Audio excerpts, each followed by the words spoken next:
साथियों नमस्कार, स्वागत है आपका फील्ड स्टडी मंत्र यूट्यूब चैनल पे। साथियों, लेखपाल भर्ती जो चल रही है उसका 3 नवंबर का जो डीबी है, आपको 3 नवंबर का फर्स्ट शिफ्ट का कितने लोगों ने डीबी स्किप किया, इसके बारे में हम चर्चा करने वाले हैं। तो बहुत ज़्यादा क्रूशियल हो जाता है।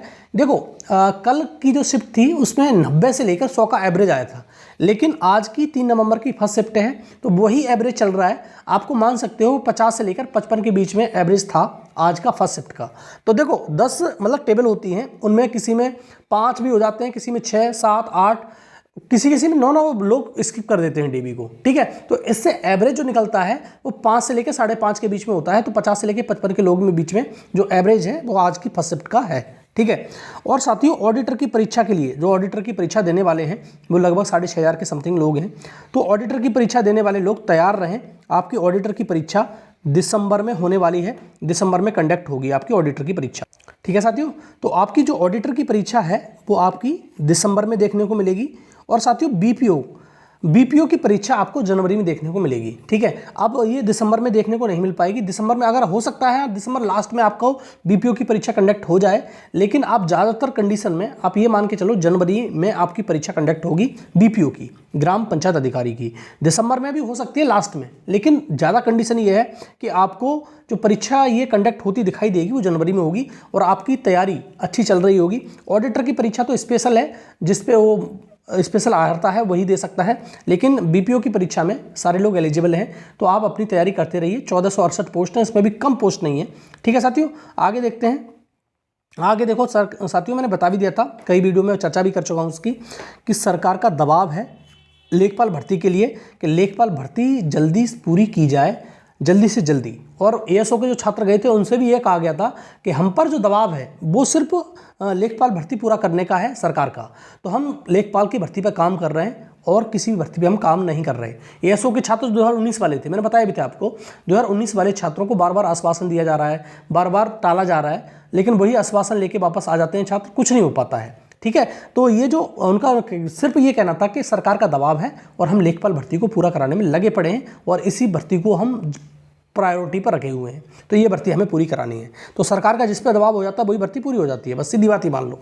तो ये लेखपाल भर्ती पर दबाव है और लेखपाल भर्ती आपकी पूरी होने वाली है और फाइनल रिजल्ट आपको मैं कई बार बता चुका हूँ दिसंबर में आना वाला है और आपकी ज्वाइनिंग फरवरी में हो सकती है। ठीक है, फरवरी में ज्वाइनिंग हो जाएगी।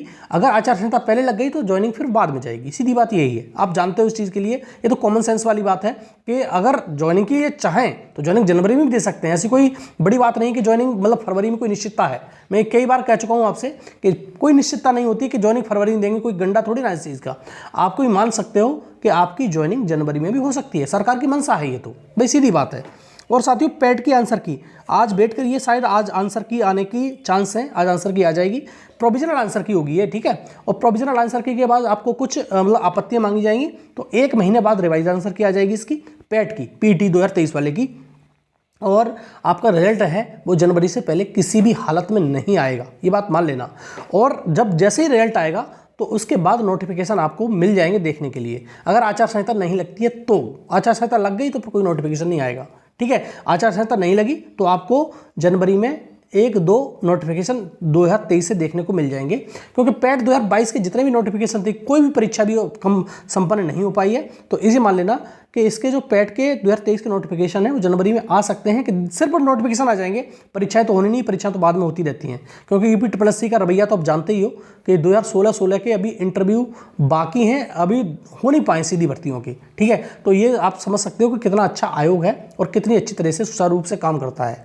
कुछ लोग बीच में तेजी देखने को मिली भी थी कि भैया नोटिफिकेशन दे रहा है, लेकिन अब वही डर्रा फिर हो गया, फिर एकदम से शांत हो गया है।